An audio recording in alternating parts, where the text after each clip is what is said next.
Oh, good, Damien. That's always like when we have call with Damien now, we get half a glass of Coke to.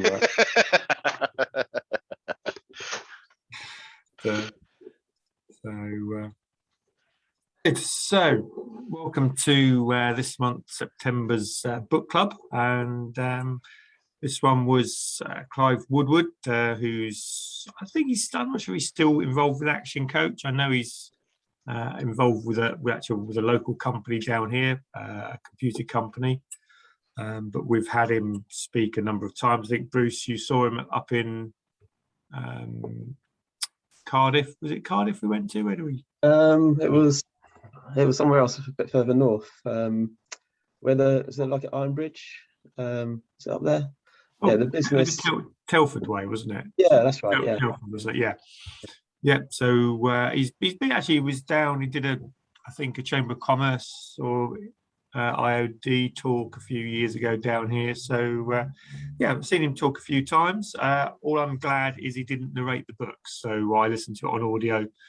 And he did the first few chapters, and he's all right watching live, but listening to on audio was not great. So his wise decision, he chose somebody else to narrate the book for us.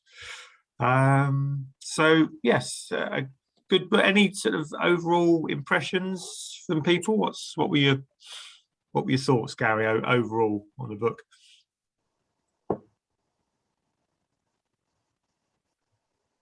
Yeah, no, I thought it was good. I say it's interesting from his rugby perspective, and also the other sports and the British Olympic Association, etc. But like you said at the beginning, he's probably read every management book going, and it was very, very similar to a lot of the other books that we've read and gone through. Yeah, it was nice. I think it was good to put into the sports content. I thought it was a little bit more sports related than business related. I thought he might do a bit more business, but certainly if you like your rugby, it was certainly the last chapter was really good. So Bruce, any overall thoughts from you? I don't know what to say really. Yeah, I think I've heard him speak twice now. So I also saw him when he came down to Southampton at the Aegis Bowl a few years back. Yeah, I think having seen him, he presents very, very well, and he covered a lot of these points. But I've sort of come away from his talks feeling very energized, excited, and full of ideas. I think having seen him live a couple of times, reading the book was a bit of a disappointment. It felt a lot flatter than in real life. But still, just before the meeting now, I thought I'd just write a list of the sort of main things that they caught my eye. And actually, my list just kept on going. So I've got a list of about 10 items just rattled off quite quickly. So certainly, he covers quite a few points, which I feel really quite useful, and relevant. I think I was a bit similar. I would say if you're into rugby, I think it was really good. If you're not into rugby, it was okay, but there was a lot of depth in there, which hopefully we'll cover a bit of that. Steve, what about you?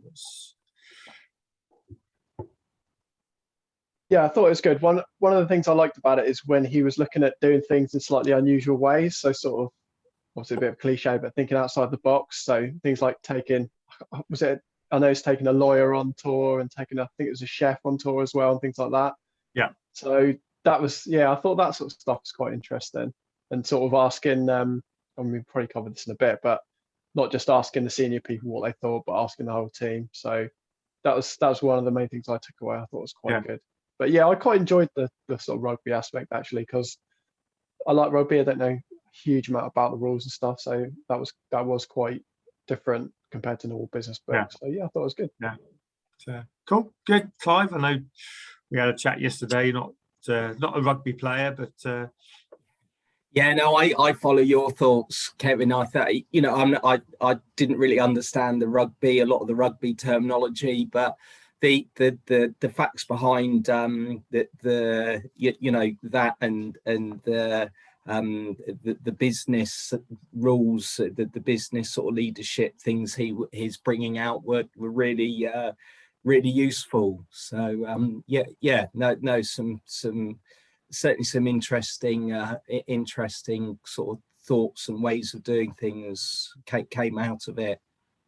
Cool. Good. Any final points, Damien?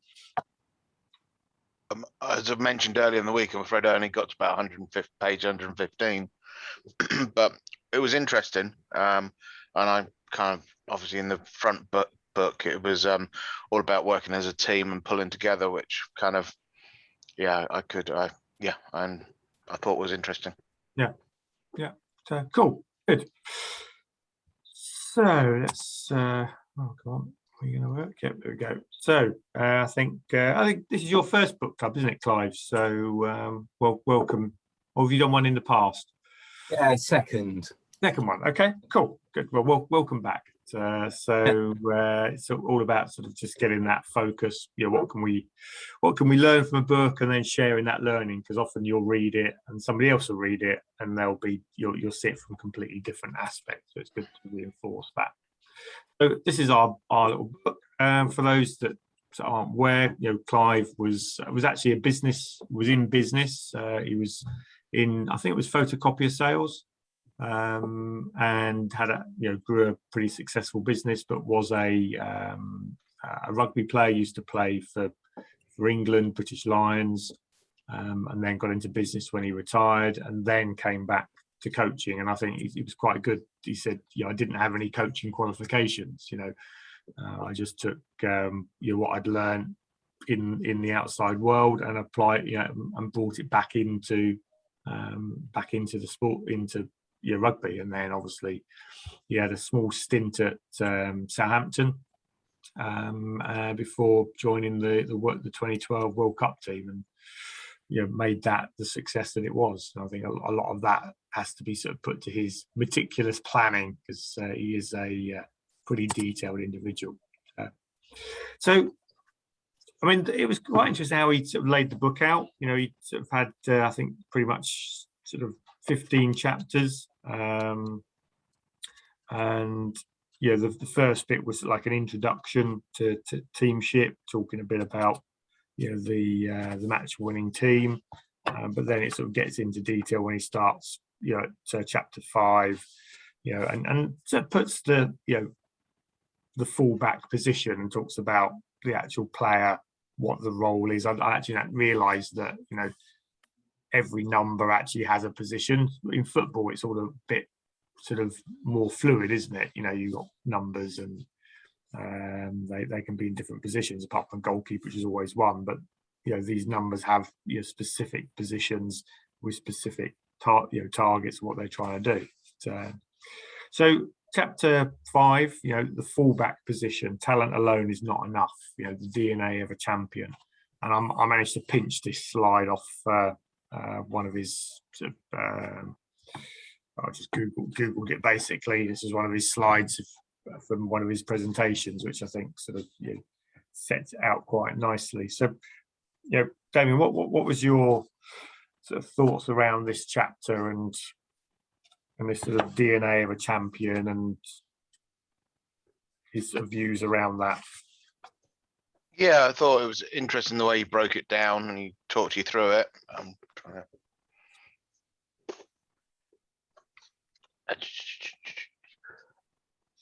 Yeah, and basically ability alone won't kind of get you through. It's a combination of all of them. And then he talks about rocks and sponges. So yeah, and I just thought it was interesting. Any thoughts from anyone on perhaps people you've employed, taken on, thinking that they had the talent, they were good, talented people, but actually failed to move up the ladder?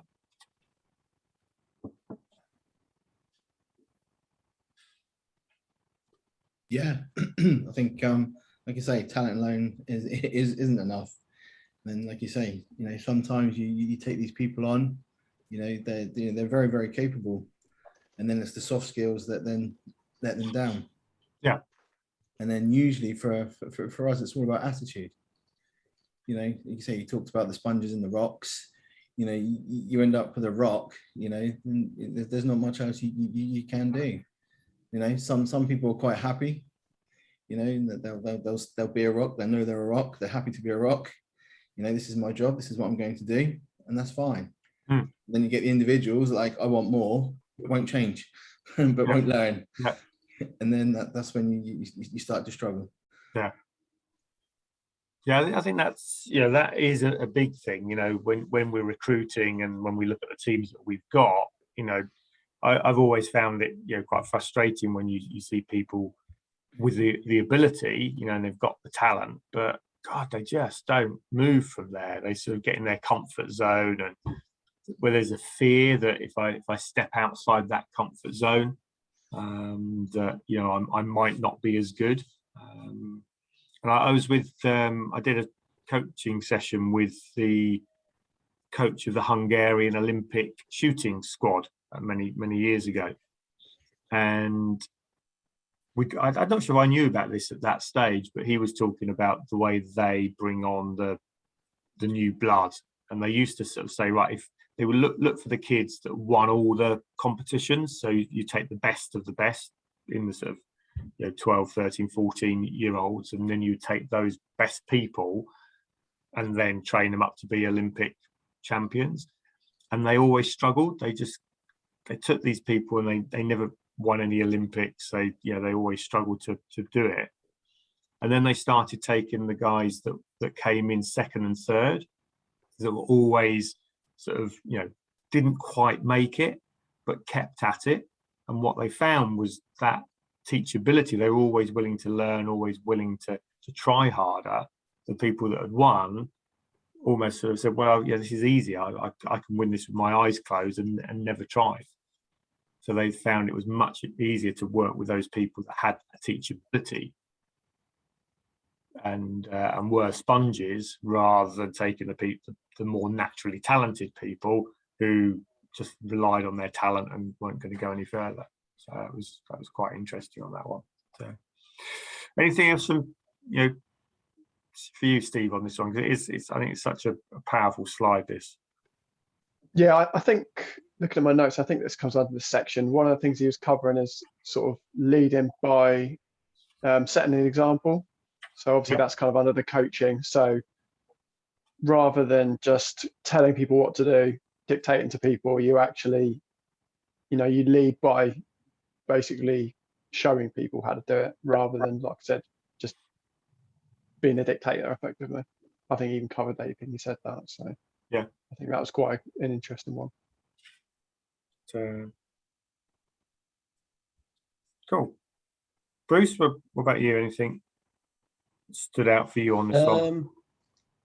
I was just sort of thinking about the warrior, the pressure, and the teacup. The thinking correctly under pressure. So you sort of, defining a warrior as somebody who could think correctly under extreme pressure. So I think as you read the whole book, it's not just necessarily just an attribute. It's something that you can learn to operate under that extreme pressure. As an example, going through all sorts of different scenarios, rehearsing what you do in different situations,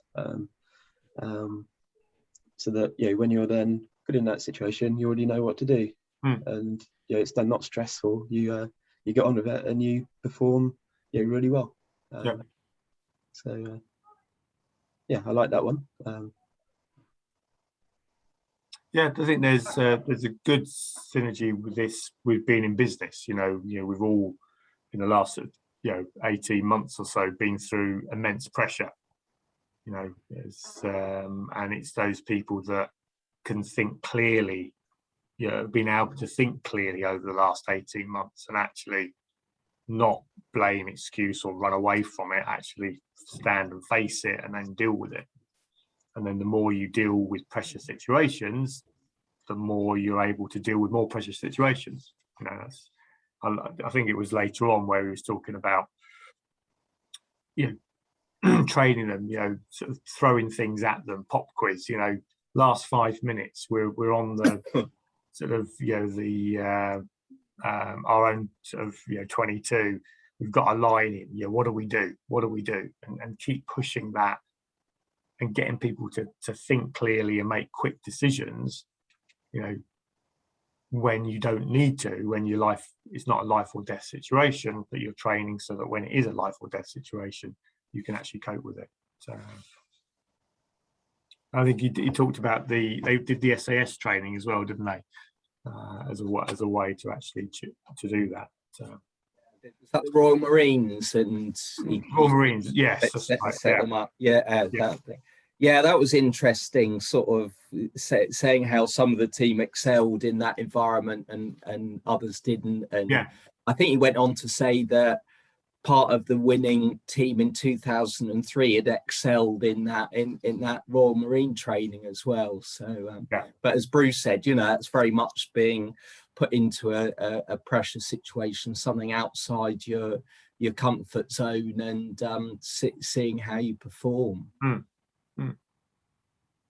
And also, you know, those are sort of training conditions to do that. You know, if your business is constantly like that, then I think it can be, you know, it's too much pressure, you know, and people then start to sort of, you know, shut down and go into avoidance tactics. So, you know, so there is, and I suppose this is, if we come back to lead it, you know, if we're leading our businesses, is, you know, are we putting pressure on our team in controlled environments to get them resilient enough for when, you know, the uncontrollable stuff comes in? You know, and often we're too busy running around in our own businesses, you know, putting out our own fires to even think about this stuff. So I think it is a good one to sort of reflect on where, you know, where are we, you know, as business leaders, you know, are we actually putting the effort into getting our team to a point where, you know, we understand, you know, they are talented people, but to help them, you know, with the teachability, are we putting them under pressure and seeing who succeeds, who fails, and then trying to find, you know, really then nurturing those that have that will to drive forwards. So I think, you know, the next month's book, which I'll come to at the end, is sort of taking that to a slightly different approach on the same concept of actually, you know, thinking clearly and how we overcome difficult situations. So chapter 2 then was the right winger, speaking one language. What stood out for you for this chapter then, Gary? No, I like this idea of windows and mirrors. You know, when it all goes wrong, you know, my team, it's my problem, it's my fault. I'll take responsibility for it. When it's all going well, it's all down to my team because they're so awesome. Yeah. You know, and I think that's very true, and I think it works. And I like to say, I try and live that. So sometimes it's not easy, especially when it's a mistake that's easily identifiable. But yeah, no, as I say, take responsibility for your team, step up for it. And like you say, they'll respect you for it. Yeah. No, I did. That's why I put that one down, because I do like that one as a concept. But anything else on the communication sort of side of things?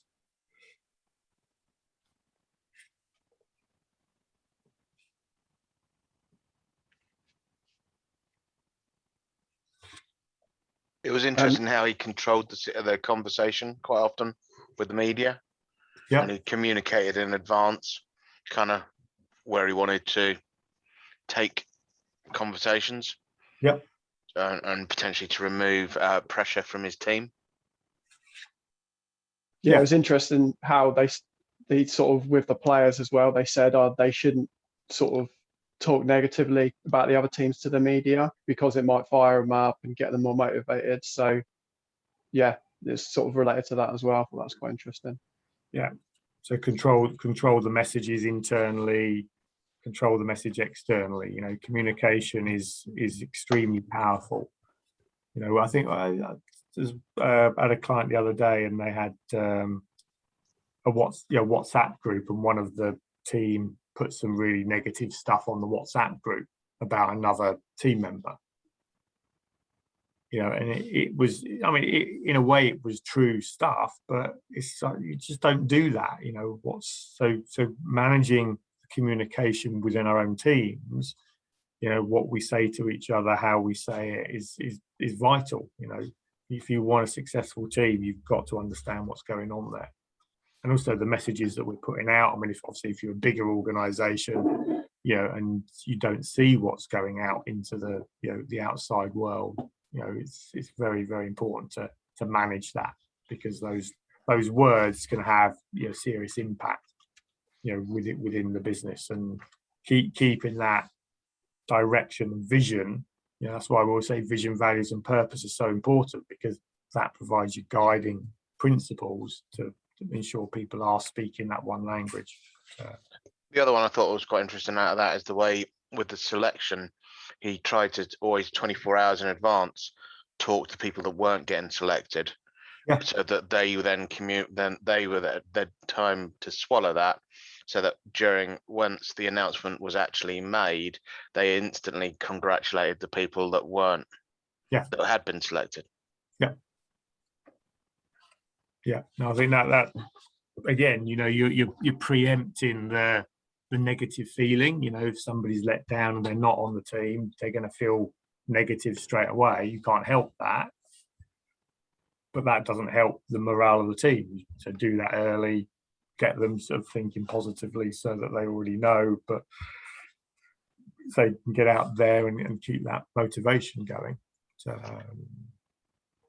again, I think, you know, we've got to be thinking in our team meetings, you know, in our appraisals, you know, in our one-to-ones, you know, are we thinking this strategically when we have these conversations, you know, with our own team?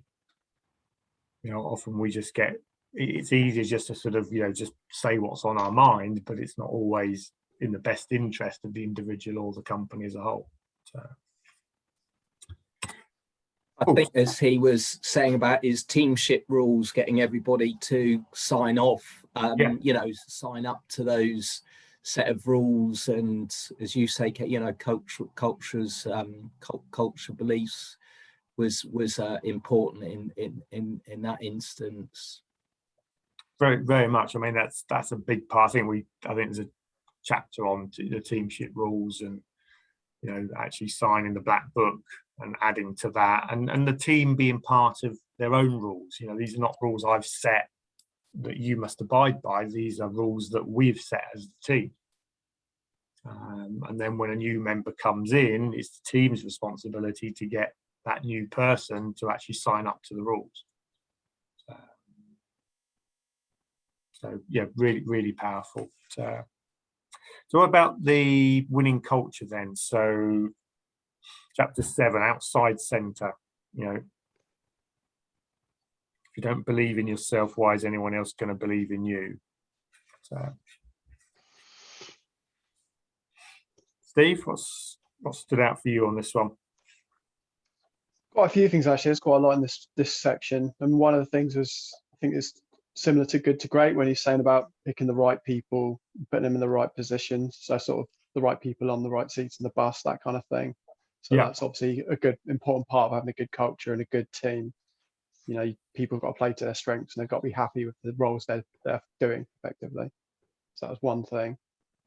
One of the things he said I thought was quite interesting, was saying it's much more important to have a stronger team rather than a stronger leader, whereas most people usually think, especially in sport, it's all about the coaches and it's about the manager, and he's the one who sort of directs where people are going, whereas his approach was like, no, it's more important to have the strong team, and the strong team will always beat, you know, a weaker team with a strong leader. So yeah, I thought that was interesting as well. Yeah, I'm not sure if it was this chapter, but he did talk about the pre-match talk, and he said, if I have to go in there and do a motivation speech before they go out on the pitch against the All Blacks, then I've done the job wrong. Yeah, but that was really good. It's, yeah, they should know, they should be fired up themselves, you know, and it does come back to that. You know, you can't motivate somebody, you know, only that a person can motivate themselves. What you've got to do is create an environment in which they can be motivated.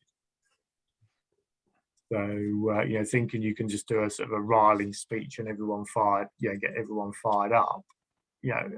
If you do, it'll be a couple of minutes, like a firework, but they've got to engage that fire in themselves to actually get out onto the pitch and do, do what they need to do. So. I thought the copy culture thing was quite interesting, where they say avoid imitations. You may come up with your concept yourself. Some of that may cross over with other teams, but you've come up with that works for you, not because that's what somebody else does. Yeah.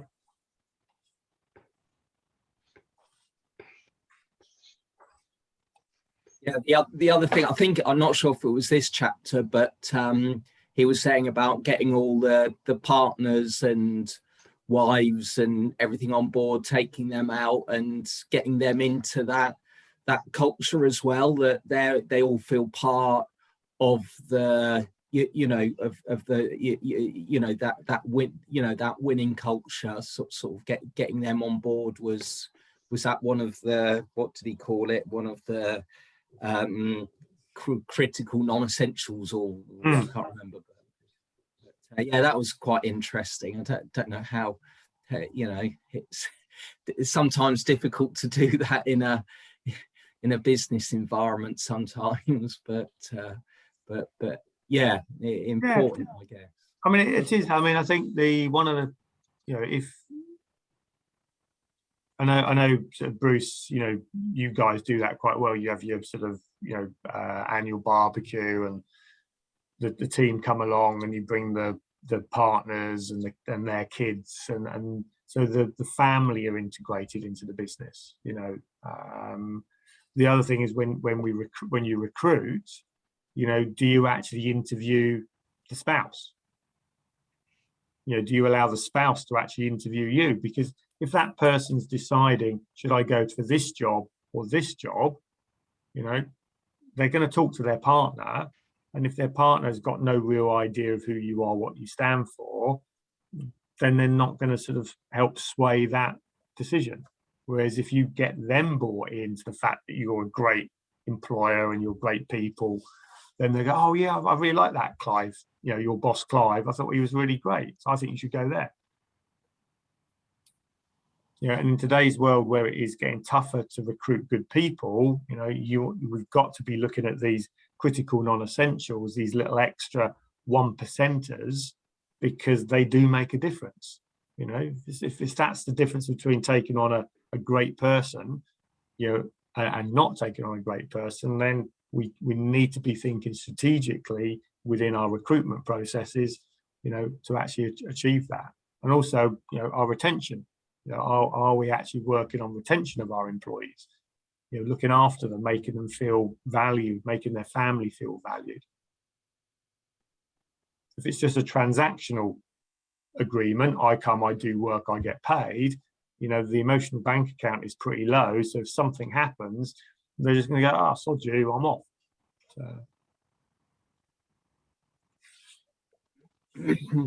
So it's 7 steps to winning. Set the vision and inspire the team. Design the experience that supports your goals.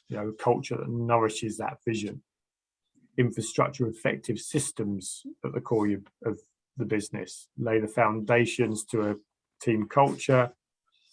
Think, positive attitude, mindset.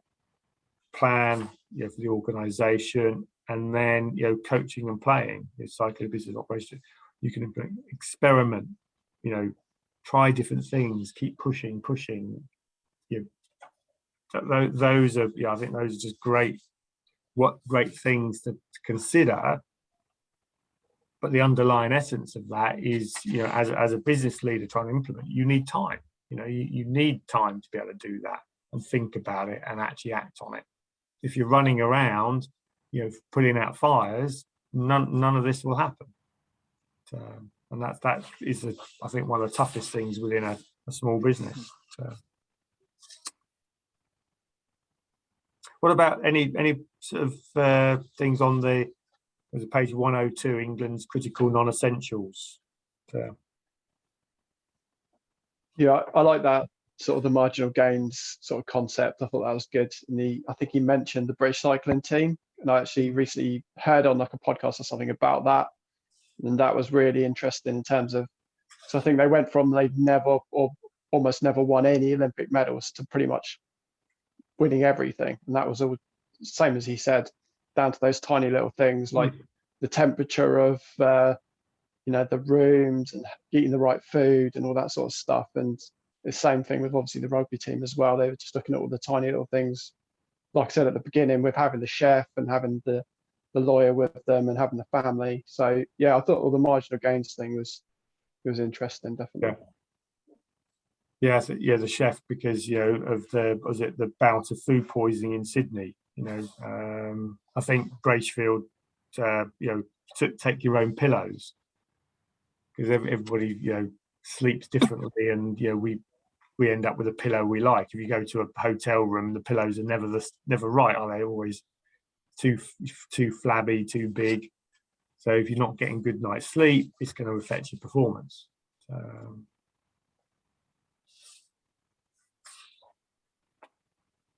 It was interesting, the number of things that he'd come up with that were then copied by other teams. So clearly you have to keep innovating, and also by the same token, although obviously avoiding the copy culture, but taking ideas from elsewhere as well.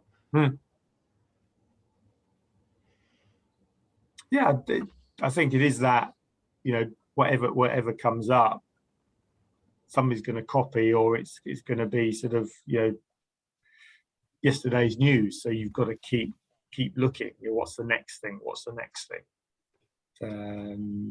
I think there was a case of the British cycling team, putting Vaseline on the wheels, on the spokes of the wheels, just to see if it would reduce the air friction. And experimenting, trying crazy things. Well, what if it does work? What if it gives us a minute advantage? All those little advantages added together can be big. So, excuse me.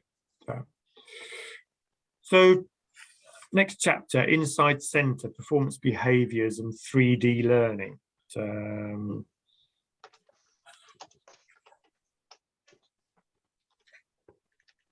What was any things that stood out for you on this one?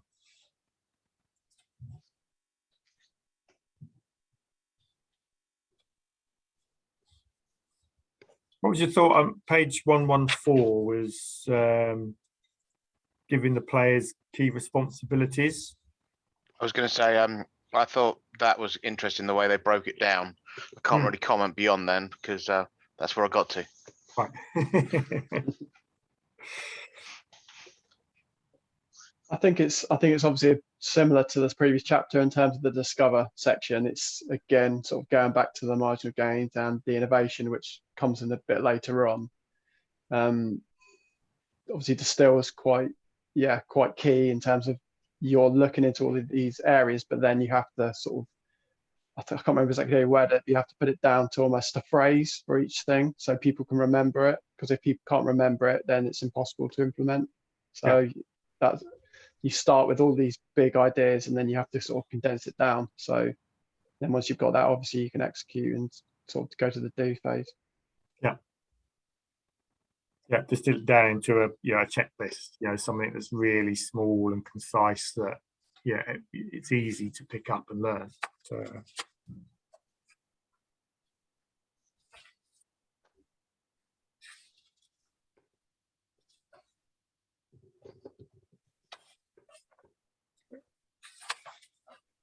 anything else?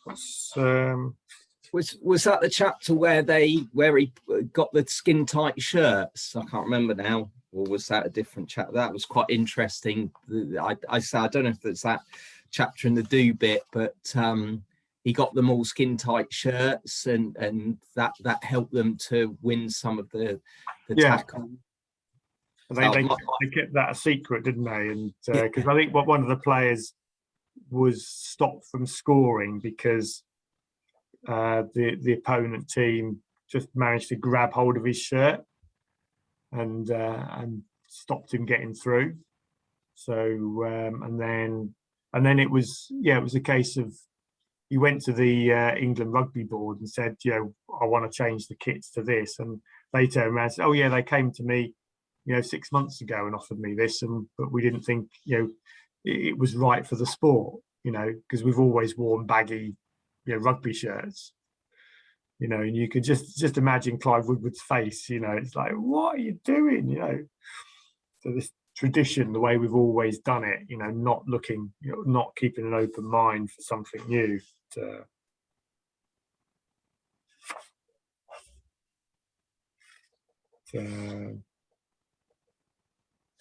What else is in there?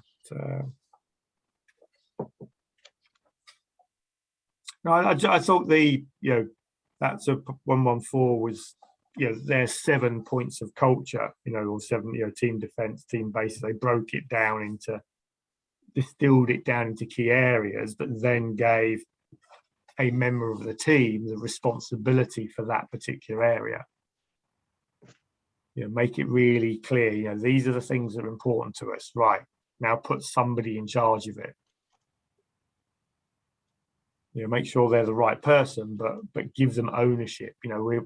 Always remember, we're going back to above the line, below the line. Ownership, accountability, responsibility. Right, who needs to own this? Because if it's always you, if Clive had owned all of those, he's just going to be busy and he's never going to do the job right.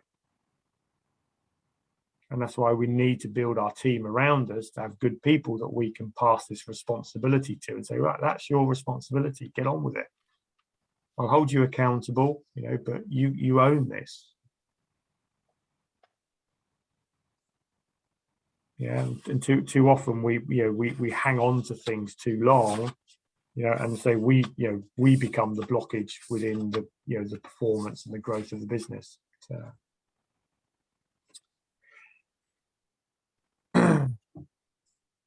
So, left winger, transparency, innovation, and room for the rookie. So,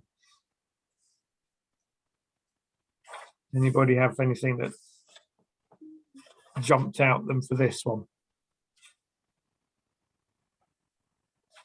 I think this is obviously the section with the shirts, which again I thought that was really good. I thought that was really interesting as well. Yeah. Another thing I thought was quite good is when he was saying they'd have they'd ask all sorts of different people for ideas, and he'd get annoyed when like a head teacher would come in and come up with a better idea for running the England rugby team than he thought of. But then he realised, I've got to put my ego to one side because we've suddenly got better, even if it's something we should have thought of and it's something really obvious. Again, like the shirts, you've just got to think, well, the important thing is we improve. It doesn't matter about having an ego and thinking we know everything, because obviously that's the point. You obviously don't. I think everyone that's connected, might have an idea, and share. And this could be the problem with brainstorming is, people are there and they'll sort of say, an idea, and then instantaneously, we look at it and go, oh, that won't work. And you imagine this, and they do this at school with kids. Oh no, that's the wrong answer. So what does the kid then do next time he's got something that he wants to say?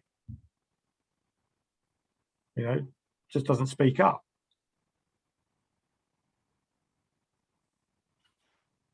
So we've got to encourage the dumb ideas.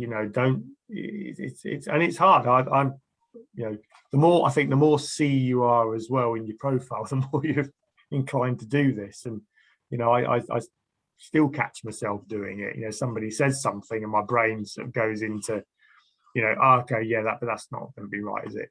That won't work.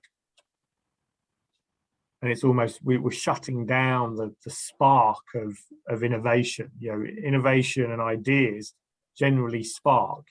You have an idea, that's a great idea. So what's another good idea? Oh, there's a good idea. What's another good idea? What's another? And you just keep on,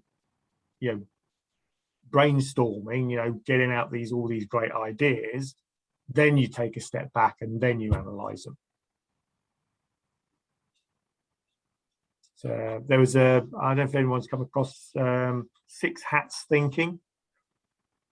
So it's another little book. We might do that for book club one time, but it's about there's 6 ways to look at a problem, and what we need to do is make sure we look at a problem wearing each of these hats. Or if you're in a team, each person wears a particular hat. So you know that if I've given Steve the critical hat, yeah, then everything that we say, Steve's job is to criticize it.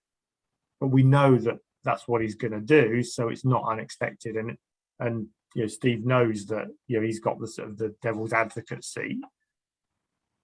And that can be a good way, you know, with teams to think about things, so that we look at it from different perspectives, but without killing the creativity of, you know, that sort of sparking of ideas.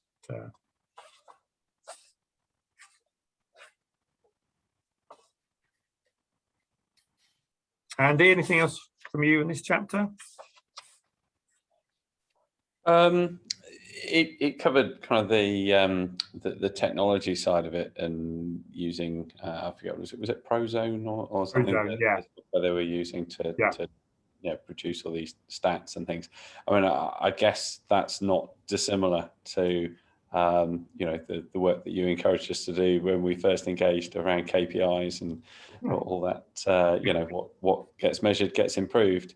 So you know, certainly that provide, you know, in the same way that provided them with new insights and ways to make improvements. So you know, that does translate directly to business, being able to measure things and, you know, tweak stuff and know if it gets better. Yeah, that you know, transparency, visibility. You know, I said the word visibility. You know, what's going on, make it visible. You know, if you can see the ins and outs, if you can see the results of our actions, then you can make better decisions and you can do things. You know, it's no good just sort of sitting there with, you know, goods in, something happens, you know, goods out. You've really got to understand what's happening within the organization.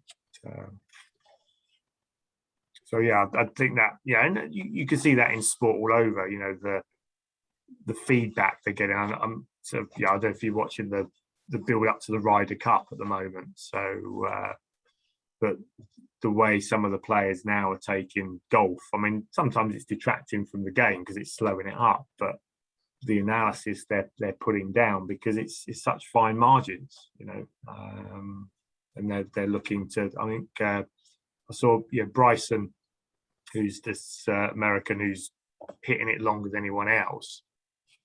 He goes on speed training, so he's actually pushing his body up there with the world's longest driving people. So he's getting swing speeds of, he's aiming for 215 mile an hour swing speed. So he's pushing his body to that level, so that when he plays a game, his relaxed level, his normal level, is way above what everyone else is, because he's pushed the extremes and he's monitoring it and saying that if I can push to this level, if my peak can be at 215, then my natural playing is going to be at 190 to 200. Whereas most people who aren't doing that, their peak will be at 200 and their natural will be at 170. So under pressure, I can just do a nice easy shot, but I can still beat anybody else that's out there. So, you know, it's that change in the thinking, you know, really coming at it from a different perspective, a technical perspective, rather than just, you know, a sport or a business perspective.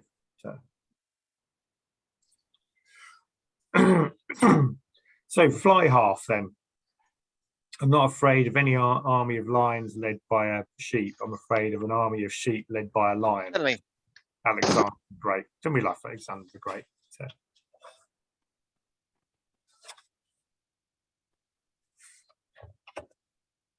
What's Gary?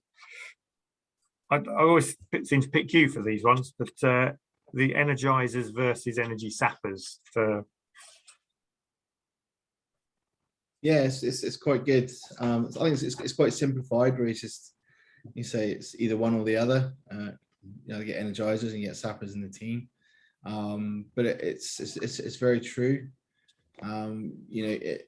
With Energizers, they can put that energy into the team, improve the team, and it's very same for the sappers as well. They can drag teams down, and it does affect the rest of the team, and it can change the whole outlook of the team, which you have to be very, very careful of. Yeah. Funny face.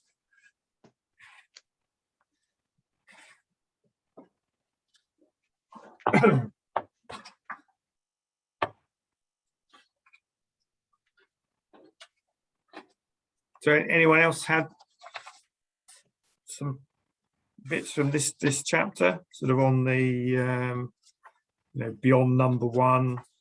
I think, where was the other bit that I was?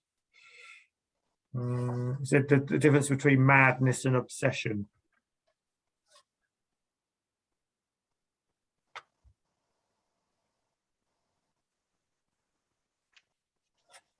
That was the one about the door, wasn't it? In the Olympic Stadium.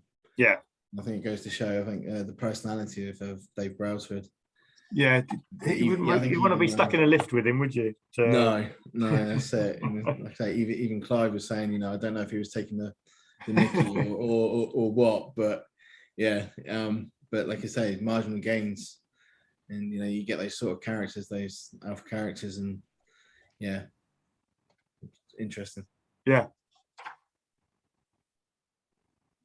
Yeah, it is that, obsessiveness, are we willing to go that extra mile, that extra little bit? Are we constantly, where's the next improvement? Where's the next bit? Where's the next bit? Where's the next? These people they're not easy to work with long term. Very few people can keep up that pace. So you've got to be a little bit careful that you don't burn people out. But certainly learning from that and pushing the boundaries, I think is not a bad thing.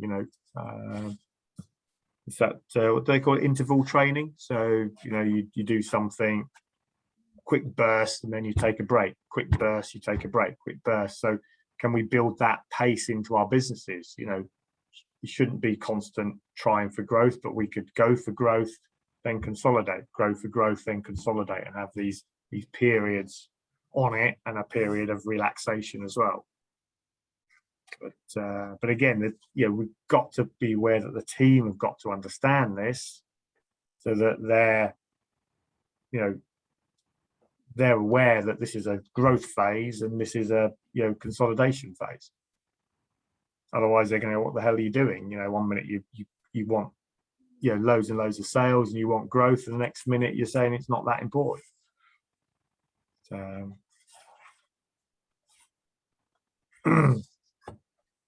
What's anyone's take on beyond number one, sort of the legacy side of things?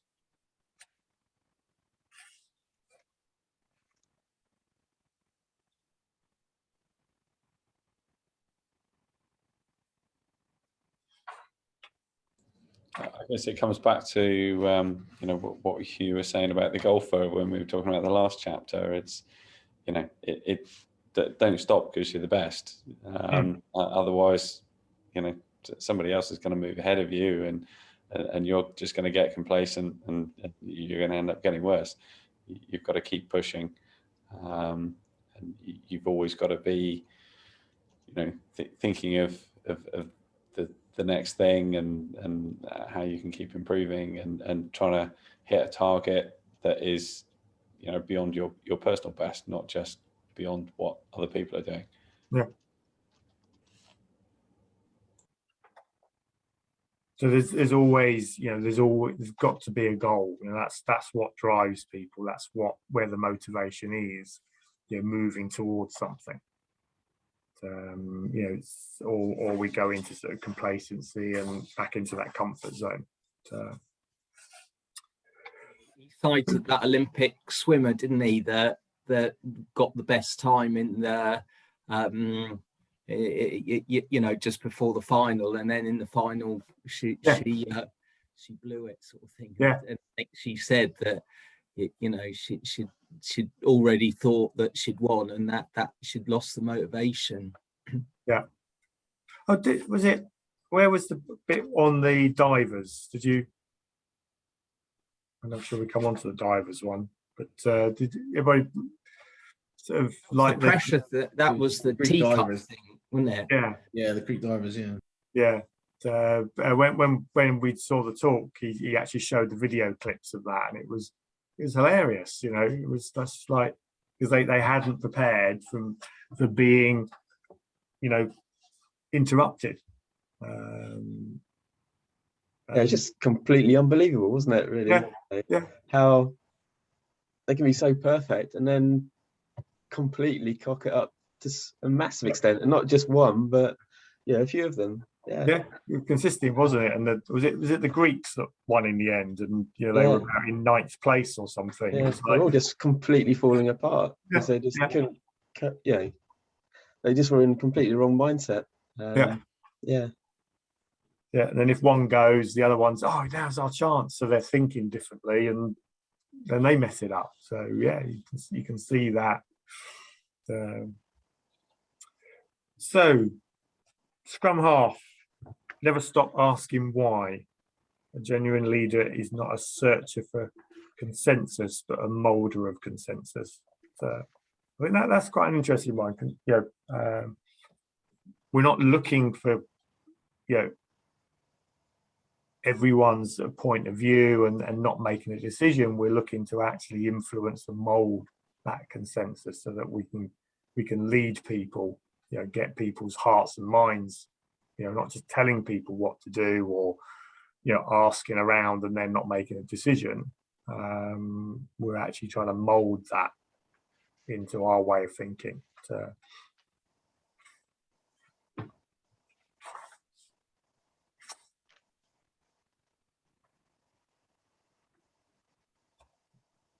What was it on sort of, asking different questions and asking why?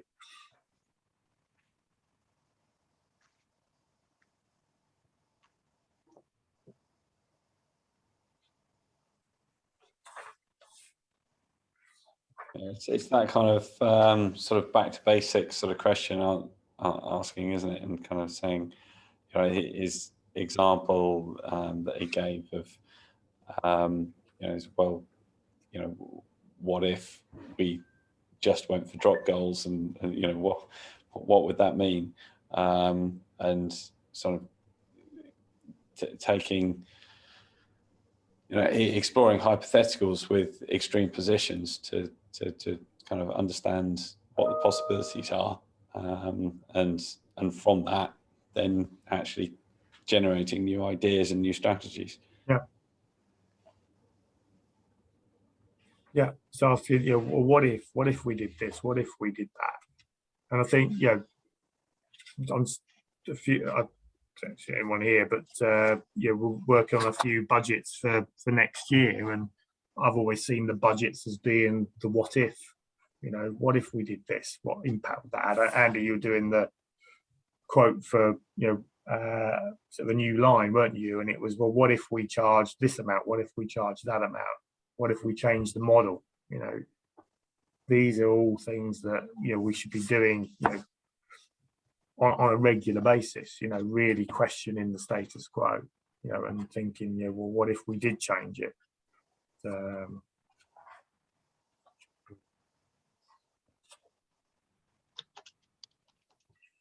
what about these non-negotiables as well? I think that was a good one. Things that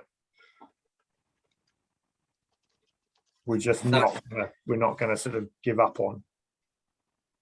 Was that the one where he went into the meeting and they were using their phones or something, and he blew off at them, and then was it a year later he went back in or something, and they'd completely changed their culture to with respect to that. So I think that is the, again, it goes back to values and standards, and I think we're all nice people, and sometimes we, bringing people to account for these things, feels like hard work, and it feels like, well, why should I have to tell you? But you have to have your list of non-negotiables, things that I'm not prepared to put up with this. Attendance at meetings. Are meetings always being held late? Are people not prepared for meetings? Really, what are the standards that if we're a high performance team, what standards do we set that have to be non-negotiables? But agree that as a team, sit down as a team. Look, if we're going to have the best meetings possible, what are the non-negotiables? What are the things that we 100% commit to, that we're prepared to hold each other to account to? I think those are really important, because if we don't set those, then cracks appear, and it's easy just to get sucked down into going through the motions, but then we're not high performance. We're not actually achieving what we really should be achieving. So.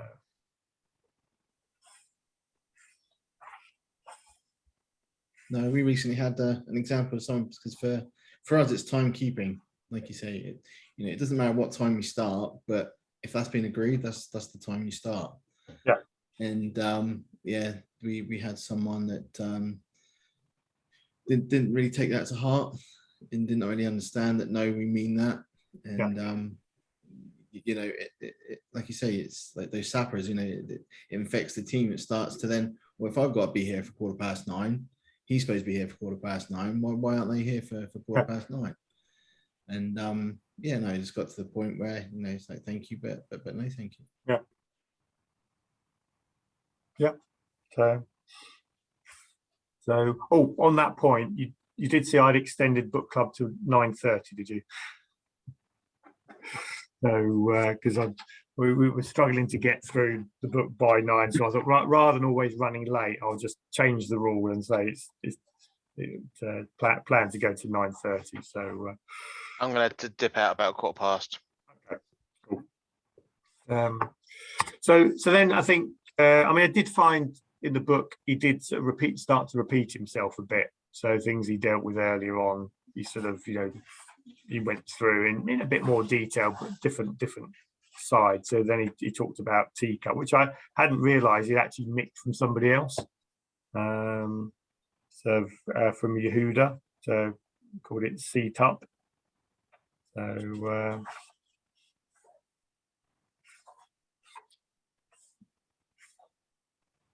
So what about? It wasn't a big chapter, this one. Train for pressure.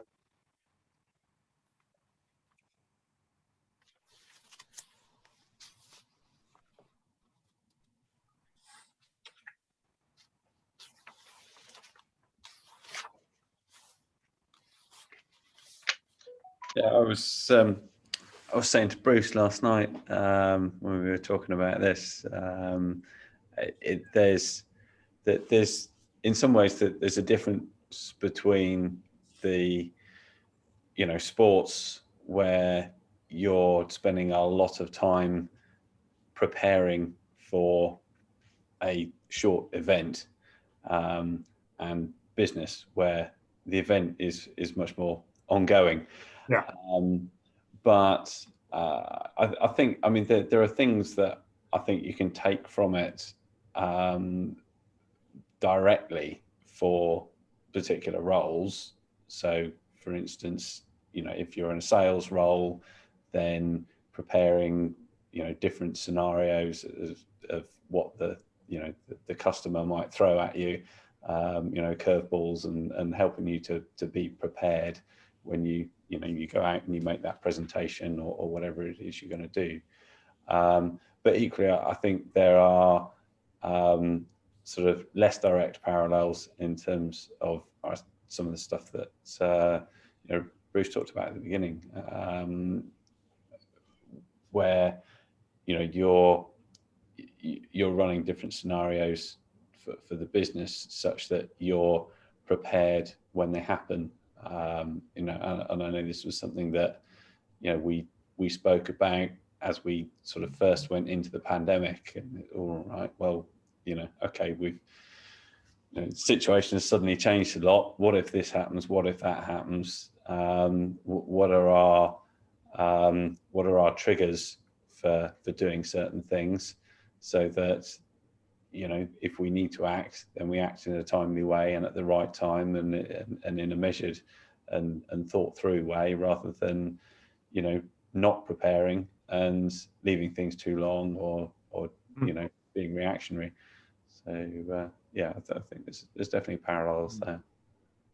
I think there are at the moment, obviously we've had some big issues with, I mean, Gary will know, with transportation, importing stuff from around the world.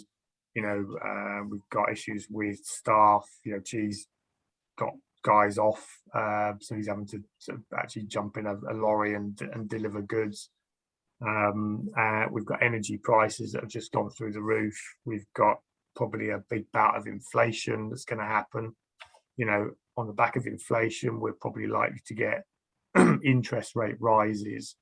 So we've got to be spending that time thinking about these things and saying, well, look, if they do go to that level, if inflation does run at, say, 10% per year, what do we do? What would our strategy be? Because if we've gone through that thinking now and we've come up with some ideas, hopefully it will never happen. But if it does happen, we know then what to do, rather than what a lot of people are going to start doing is panicking. And then as soon as you're into panic mode, you start making the wrong decisions.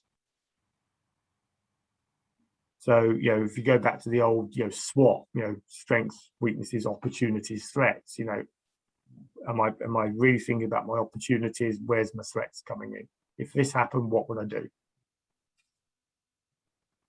So it is making that time to take a step back and analyze it and going, right, well, if that does happen, then this is my plan.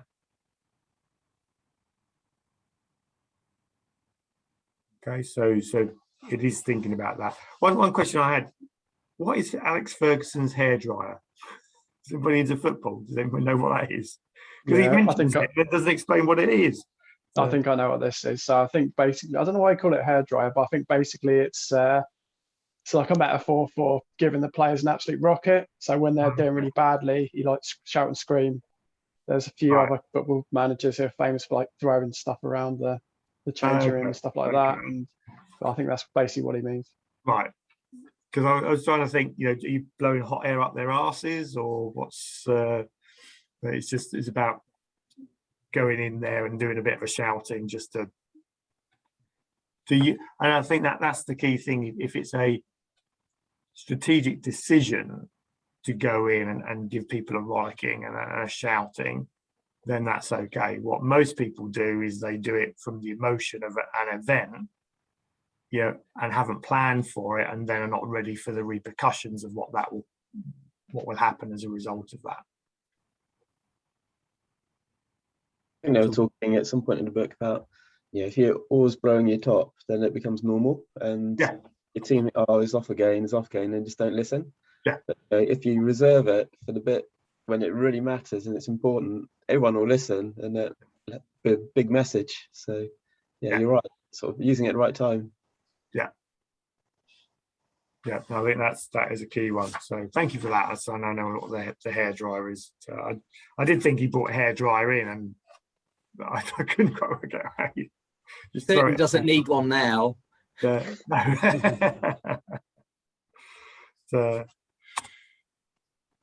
So open side flanker, how do we do it better than anybody else? Break the silo, set higher standards, values and rules. What's any thoughts on the silo culture?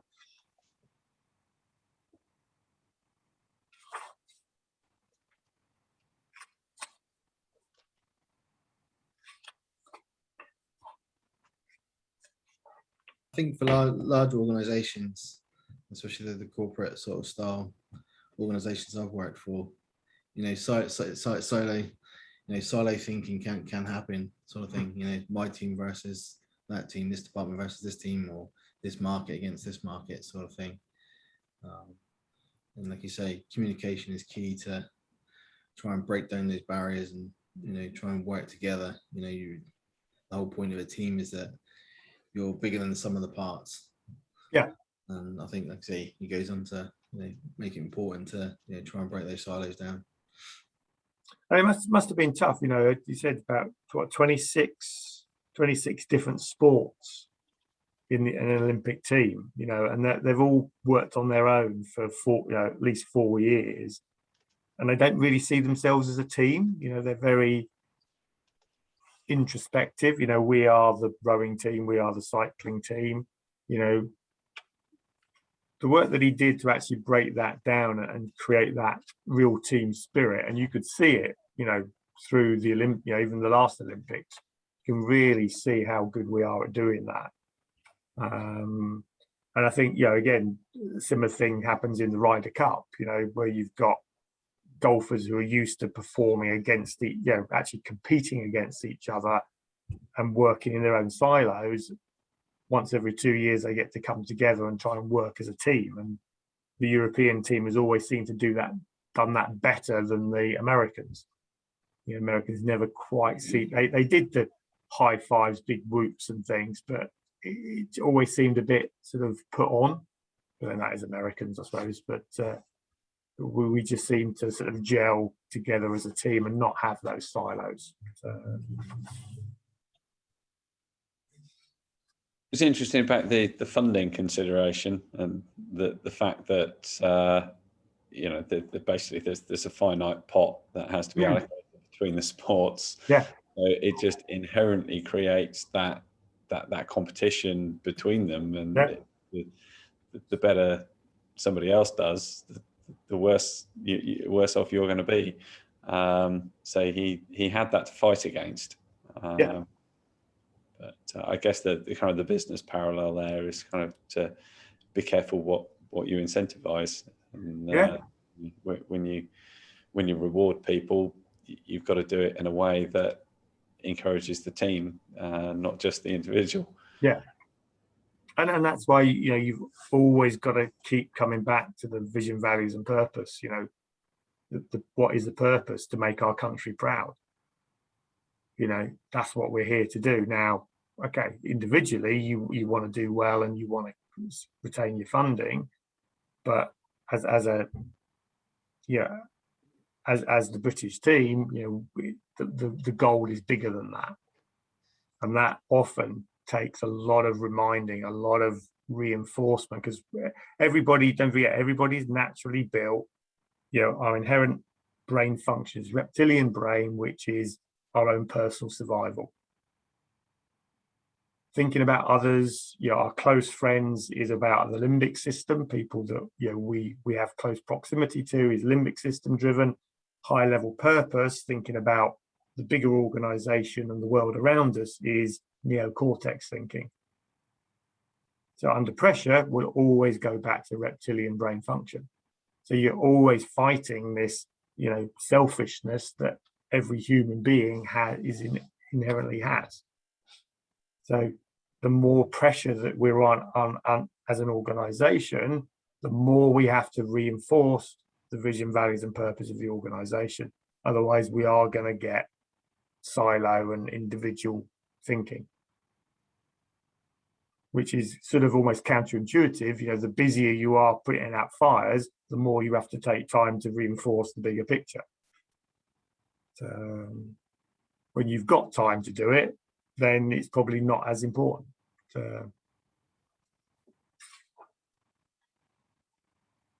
Well, anything on the? I think he had the sort of the values there, didn't he? Of the Olympic rings, was that the previous chapter? No, this is this chapter. I think that was quite a powerful way to do it. Yeah, using the rings. So you had one value for each ring. Yeah, each ring's a different color. So yeah, just looking at the book here, it's got it's page 210. Yeah. Yeah, performance, responsibility, unity, pride, respect. Yeah. Yeah, so very, very clear on what the values were. And yeah, it's saying those values were created by the athletes. It was a teamship thing. So yeah, I think for me that's a good example of using value, the words of values, and then breaking them down into the culture. So the way that we're going to live the value of respect is be careful what we say on social media, mind our language, and keep our noise levels down. Those are, so how we live the value then becomes the culture, and those can change. You can add to those, they can be more, they can be less, but the value itself is rock solid. It's always about respect. And then you can manage the team, you can manage the organization just by those values. Well, how did that action, that behavior that you showed, how did that show respect to the organization, to me, to the team, to the customer? You've got to keep holding those values up so people can see them and say, these are the non-negotiables. You cannot deviate from these. If you've done something that you think is respectful, that I've missed, then fine, tell me. I'm open to hear, but you need to take ownership of this. So I did like that.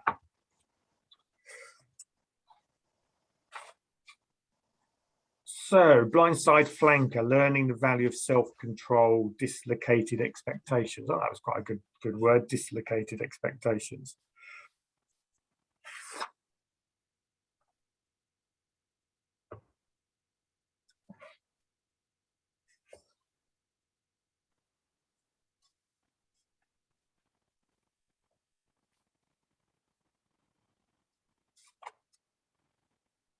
What about the if only culture? I thought that was, we're all guilty of that at some stage. Yeah, it's kind of classic above the line, below the line stuff. Yeah. Blame, excuses, denial. If only we'd, if only this had happened, if only that had happened.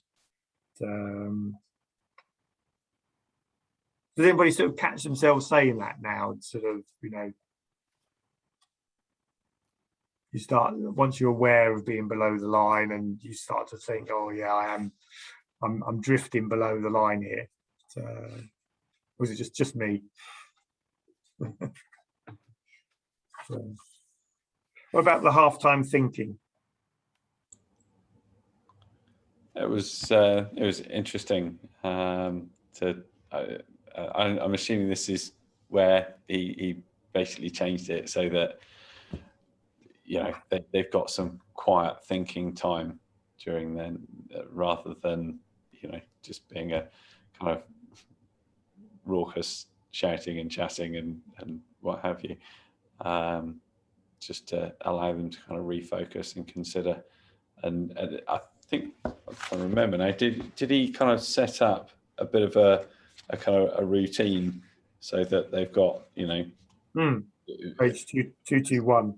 Yeah, so they've got so many minutes doing each thing, haven't they? Which is quite nice. I think that's I like that approach. Yeah.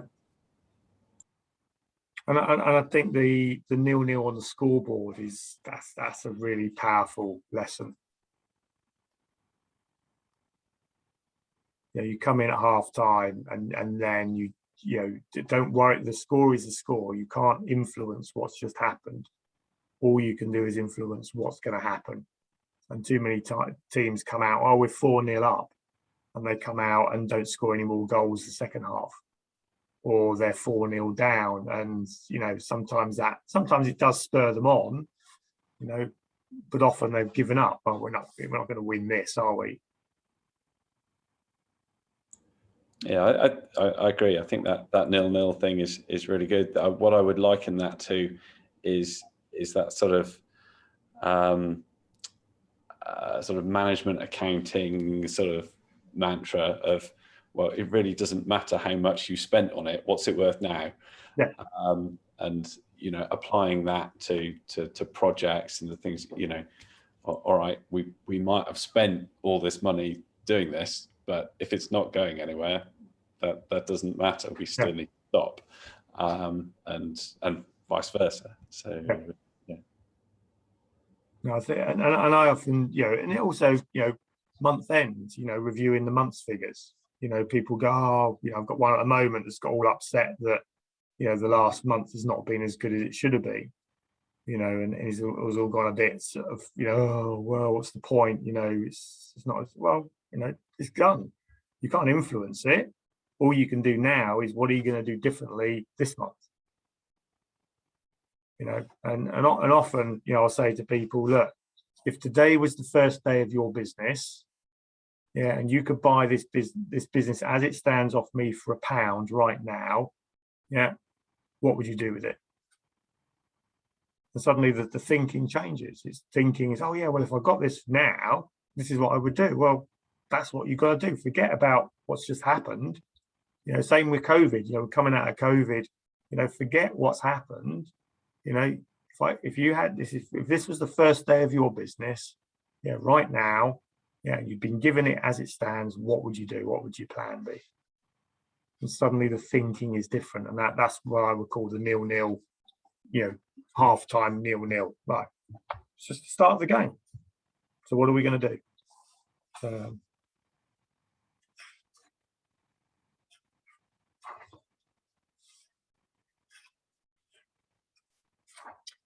Anything on the change of routines?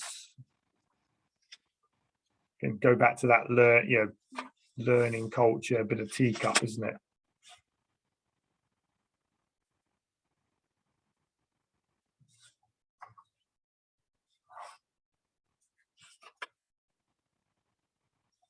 He took the bus, didn't he? And made the bus be late, so that he could put them under pressure. And then in the final, the actual bus was late, wasn't it? So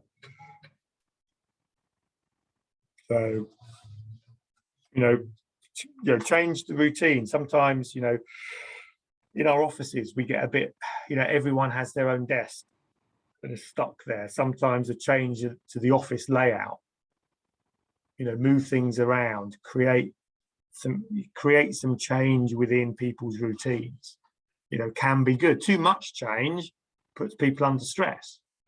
So it's finding that balance, looking around, where are the areas where we're getting complacent, where are the areas where I've not seen any sign of improvement in the last 12 months. Is that an area I need to go in and influence and change it up a bit?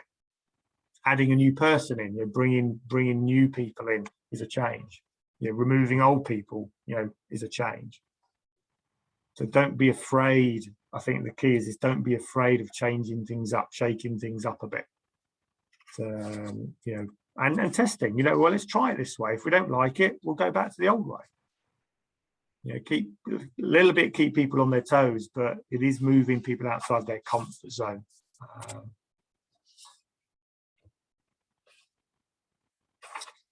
So what makes a great individual? It's better to lead from behind, to put others in front, especially when you celebrate victory, which is the mirrors and windows.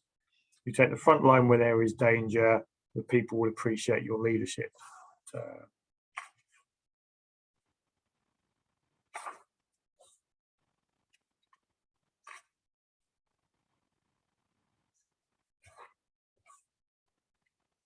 So this was sort of embracing difference, wasn't it?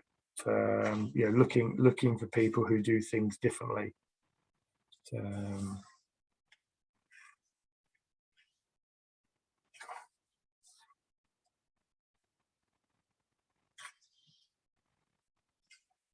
What was any thoughts on 243? The value of charm.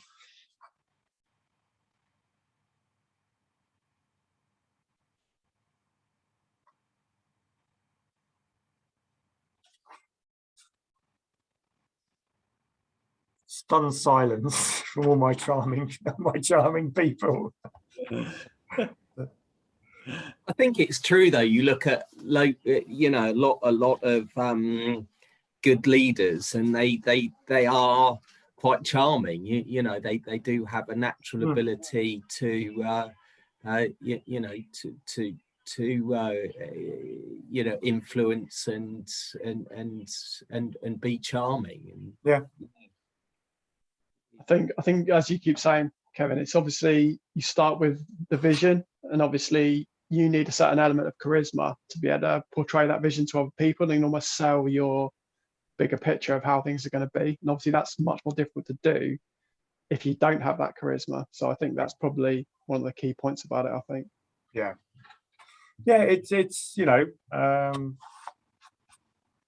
it is a tough one, because it is, I think it is definitely true. You know, you look at people, you know, that have the vision of success, and there is a certain sense of charm to them, you know. But yeah, if you looked at, you know, Clive Woodward, you wouldn't probably use the word charm for his personality, would you? I mean, Bruce, you've seen him in person. Yeah, I agree with that. So yeah, I suppose it's what do we mean by charm? Yeah, and in the book, yeah, he says, yeah, there are 3 key qualities: engagement, enjoyment, collaboration. Yeah, clearly, you know, Clive Woodward's a very engaging person. Yeah, collaboration is obviously a really big thing. Yeah, I don't know, you know, how an enjoyment comes across with him. I don't know. He's quite well, he clearly enjoys it, doesn't he? You know, he's, yeah. You know, if you're doing something you don't enjoy, then I don't think you can be charming about it. So, you know, he's, I mean, maybe sort of, you know, I'd change that enjoyment to passionate. You know, he's passionate about it. Yeah. You know, you've got to show some, you know, I do care. You know, if you're not passionate about your own business, about your own role, you know, then people are going to go, well, you don't really care about it, so why should I? You know, so I think that there's the element there that everybody, you know, it doesn't matter what your disc profile is, you know, high eyes and, you know, find this easy, you know, it's just what they do as part of their outgoing sunny disposition. High Cs don't generally see themselves as charming type people, you know, we're a bit more down to earth, a bit more sort of, but doesn't mean we can't use those, you know, 3 qualities, you know, engage with people, enjoy it, be passionate about it, and get people, you know, engaged with it, collaborate with it. I don't think it sort of matters what personality you are, and you see it. I mean, if you look at, you know, the English sort of, you know, football coaches, you know, managers, they're all completely different personalities, and some of them work well with certain teams, and some don't. You know, they really struggle. So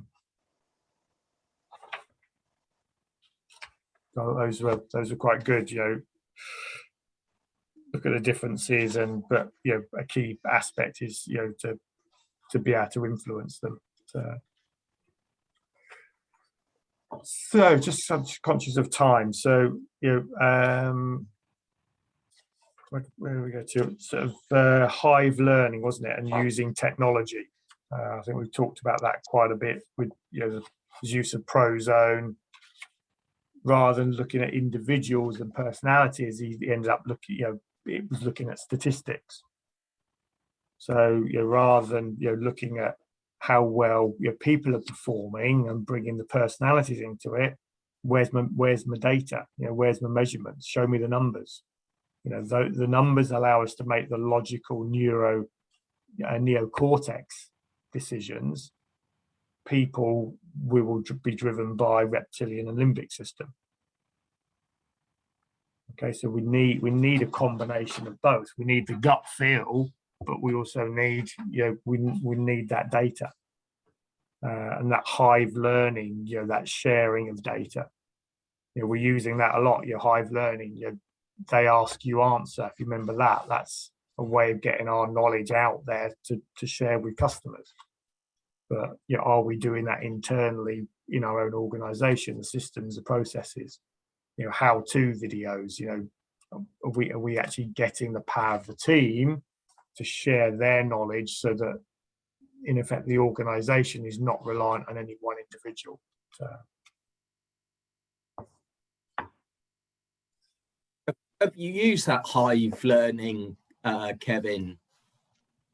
Have I personally used it? Yeah, because he mentions it, doesn't he? About some, is it some sort of app or something? I don't know. No, it's just a concept. Hive as in beehive. So the beehive is, you learn through the collective knowledge of all the bees. So it's just a way you learn from the collective knowledge of your organisation.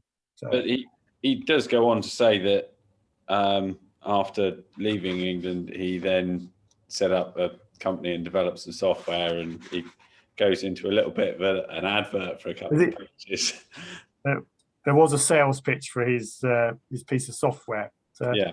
But in a way, Microsoft Teams is, I think is geared up to enable Hive learning. It's that sort of thing. So, do you know what page that was on? It starts on what, 254. Hive learning software 254. Yeah, does he say where it is or what it's called? There's a Hive learning app. It just says Hive learning is an online tool capturing and sharing knowledge for both sport and business. Yeah, I mean, I'd read it as being a generic concept rather than an actual, because there is Hive, which is that sort of home automation sort of software, isn't there?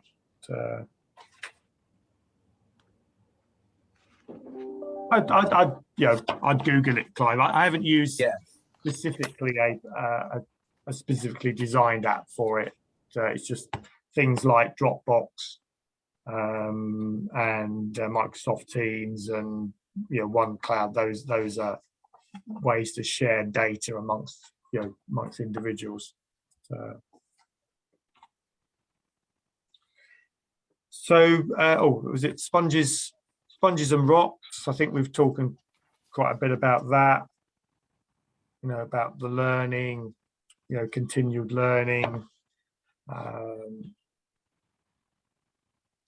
About winning learning winning moves. Learning, what are the winning, what's going to allow us to win the game, what could lose us the game, talking about these things, putting ourselves into those situations before they actually happen. I think those are sort of really important to be bringing up on a part of the 90-day planning sort of cycle. When we do the 90-day plans, looking forwards, when we do our annual planning for the next year, well, what if prices went up, what if this happened, what if that happened, what would we do? So we're preempting it and talking about it long before it actually hits us, and then we go into panic mode. So and then I think his last ones was checklists rather than to-do lists, and he does talk about the Checklist Manifesto was one of his sort of books that he read and picked up, which is another really good book on setting checklists and saying, right, this is what a list of things that we must do that we can actually sort of avoid problems. And it does give you that chance of facing, what if we did fail? What if this didn't work? What would we do? A lot of people go into setting goals and go forwards and then get disappointed when they fail. Oh, well, that didn't work. Well, we should have, before we go into it, said, well, if that doesn't work, then what do we do? What's our next phase? So therefore, we just keep it in that neocortex thinking rather than the limbic, which gets upset when we lose. So it's facing the idea of failure, but then actually parking it and not letting it worry us. So.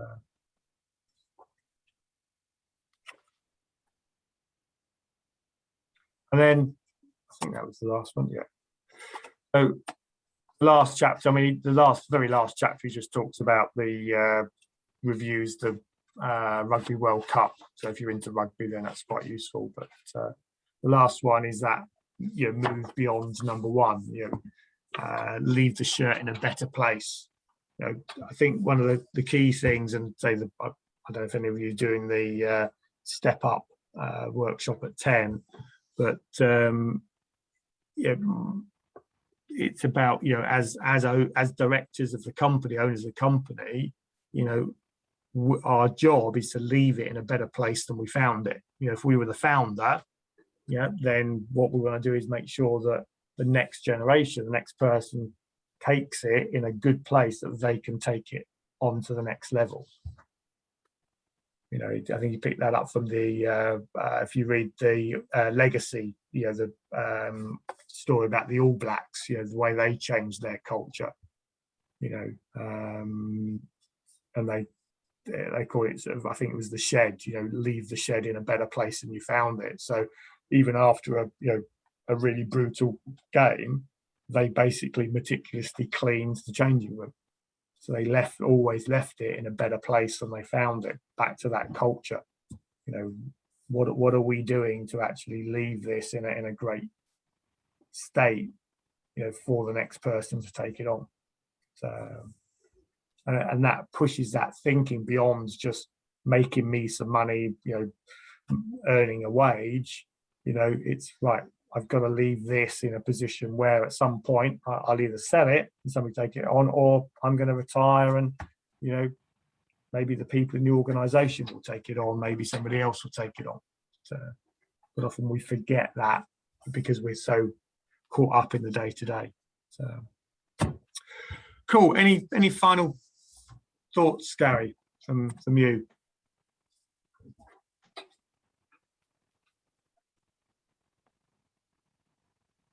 And any final thoughts and your main point of action you're going to take away and apply as a result of the book? Overall, I enjoyed the book. I like the sports aspect of it, sort of thing. Takeaways. I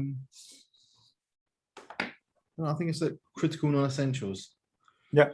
I'm trying to find those that will, you know, try and, you know, those small improvements that can, you know, just set us apart, you know, improve, try and improve those results.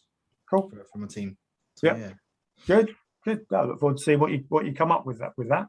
So, Bruce, just try and be more charming. Yeah. Love it. Good. Steve? Yeah, good book, enjoyed it. It's really good. Probably innovation, I think, is the one. So obviously it came up quite a lot, looking at things differently. Just because you've done it one way and it's, you know, the way you've always done it doesn't necessarily mean it has to be done that way in future. And so I think looking at that and how things can be improved. Yeah. Nice. So good. Andy? Yeah, I think I'd agree with Steve there. I think that sort of questioning the why side of it is probably an area to focus on. In terms of overall impression of the book, it was an interesting read, but I must admit I'm not that into the sports side of it. So yeah. I did, because particularly as I listened to it as well, I would find myself drifting off a bit when he went into some long description of what happened in a particular, you know, match or what have you. And suddenly I'd have to kind of drag myself awake again as something more sort of business relevant came along. Yeah, I did. I mean, I'm into sort of, you know, Six Nations and World Cup rugby, so, and the Olympics. So, but I did think he's talking a lot. I thought it was going to be more business and leadership. So it was there, but you had to pull it out of it rather than it being, you know, sort of really shown to you. So cool. Clive? Yeah, I think everyone's sort of mentioned the things I've thought of as well. So the only other thing was that he mentioned something about partnerships, creating good partnerships and not being afraid to create those partnerships with people that you know can be your competitors. Yeah. So I think for us that's relevant, you know, making sure we've got good partnership with suppliers and competitors, and getting that good network of people around you. Yeah, and if you think about the big picture, those things I think are easier to come up with. So cool, good. Well, next book is one that was recommended to me, so I've only just started reading it, not come across this guy before, but Patrick Bet-David. So he's got a big YouTube following. I think 2 million viewers on his YouTube channels, and I thought it was a good topic, and I've started it and I'm quite enjoying it actually. It's a little bit of a follow on from this, so there's some good stuff in there about he's talking about sort of business, but also he calls it entrepreneurship, so people who are employed in a company can still master business and get success within a company as well as owning a company. So that will be on the 29th of October. I will be dealing with that, and then the mastery workshops that are coming up over the next few weeks. Again, if you haven't been to those for a while, please do rebook on them. We had a really good session yesterday on customer mastery, but those are the dates, and they'll be on the Monday email as we go through as well. So been great, lovely to have you guys on board, and hope you enjoy the next book, and we'll see you on that one. Take care. Bye for now. Thanks, Kevin. Bye, everybody. Bye. Bye, everyone.